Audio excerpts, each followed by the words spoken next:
السلام علیکم ویورز، ہمارا آج کا موضوع گفتگو ہے کہ سجدے کی حالت میں انگلیاں یعنی پاؤں اور ہاتھوں کی انگلیوں کے پیٹ زمین سے لگانا واجب اور ضروری ہے یا نہیں؟ یعنی کیا اگر کوئی آدمی سجدے کی حالت میں ہو تو اس کے پاؤں اور ہاتھوں کی انگلیوں کا پیٹ زمین پر لگانا فرض ہے، واجب ہے؟ کیا انگلیوں اور ہاتھوں کا پیٹ زمین پر لگائے بغیر سجدہ ادا ہو جاتا ہے یا نہیں؟ تو دیکھیے بھائیوں اور بہنوں، سجدے کی حالت میں ہاتھوں کی انگلیوں کے پیٹ زمین کے ساتھ لگانا ضروری ہے۔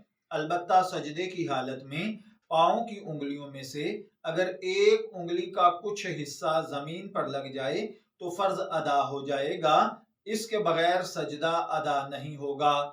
حلبی کبیر اور فتاوی ہندیہ کے مطابق اگر کوئی آدمی سجدے کی حالت میں دونوں پاؤں کو زمین سے لگائے تو یہ لگانا واجب ہے۔ عذر کے بغیر ایک پیر کو اگر کوئی اٹھائے رکھے تو یہ مکروہ تحریمی ہے۔ البتہ انگلیوں کا پیٹ لگانا زمین پر سجدے کی حالت میں نہ فرض ہے نہ واجب ہے۔